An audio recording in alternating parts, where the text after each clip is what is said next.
Welcome back to 5 Crucial Retirement Planning Concepts, Part 4. Here's a quick review of our first 3 videos. 1. When it comes to strategically planning a constant stream of distributions that will keep paying you for the rest of your life, we should 2. Plan on using green money with its safe and steady growth without any risk of loss due to major market decline in order to 3.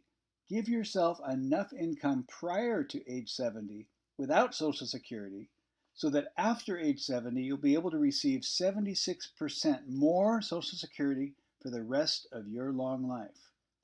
We'll get to the specifics on how to do that in Part 5.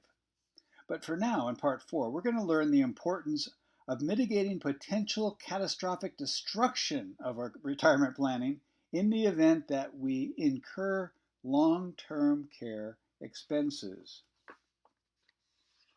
Now here's the deal. We can have the most beautiful retirement plan in the world, but if you or your spouse requires long-term care, it can smash your plans like a wrecking ball. But hey, I'm healthy now, no worries for me. Okay, but we're all just one car wreck, one heart attack, one stroke away from losing the ability to function with assistance in activities of daily living. The statistics are that 70% of us will need long-term care at some point, and yet only 10% of Americans have any kind of long-term care insurance in place. The average cost is now about $94,000 a year, or $50,000 if you can stay at home. This cost is scheduled to double in about 20 years from now.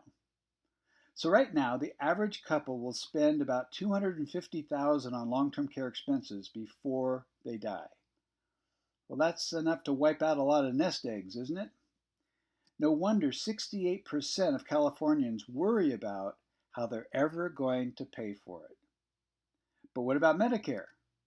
Well, your Medicare plan will only cover the first 100 days, and that if you're in a facility. After that, if you choose to stay at home or need a better assisted living facility, you're on your own. Then once your assets are spent down to only $2,000 in the bank, you'll qualify to enter a Medi-Cal nursing home. Congratulations. Then when you die, the state of California will sell your home to recover the cost of your nursing home. Yikes. No wonder some people get long-term care insurance. It's the anti-nursing home insurance. Well, what are some other reasons? Well, here are the 10 most common reasons why people plan ahead for long-term care. They want to be able to stay at home with a caregiver and keep their independence. They don't want their kids to have to make huge sacrifices in order to care for them. They want to protect their assets from state confiscation, and they want to keep a higher quality of life. All of those are great reasons, especially when 70% of us will need it one day. So then why don't more people get this insurance for themselves? Well, in a word, it's pretty expensive. After age 55, the premiums start to go up beyond what most people are willing to pay. Plus, it's getting more difficult to qualify for it, since you need to be quite healthy in order to get approved. Plus, people think, well, what if I don't need it? Will all my premiums go to waste?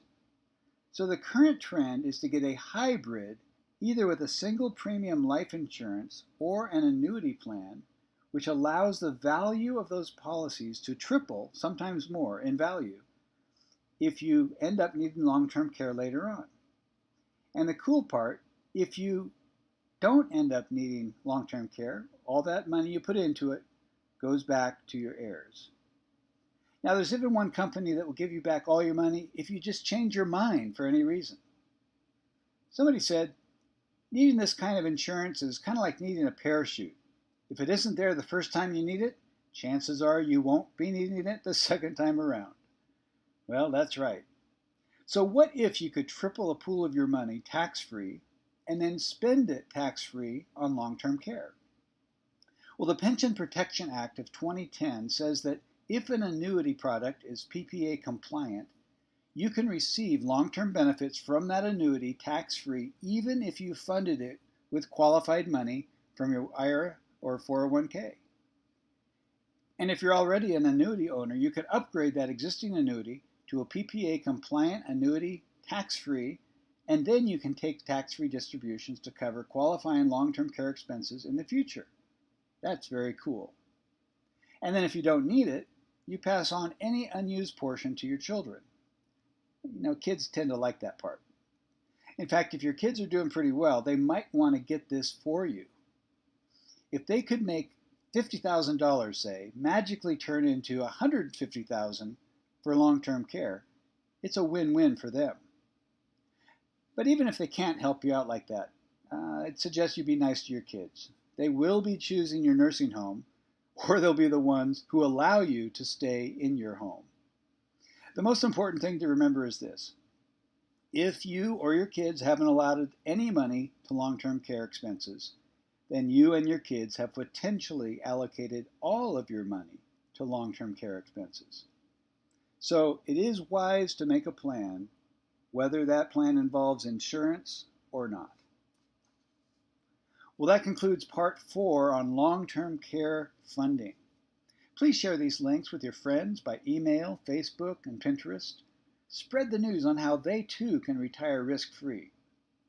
In the next video, in part 5, we will examine little-known ways to earn 6, 7, 8, 9, even 10% on your nest egg before and during retirement, and to do that safely without taking a risk of losing your money in the process. So until part 5, this is Dale Johnson signing off.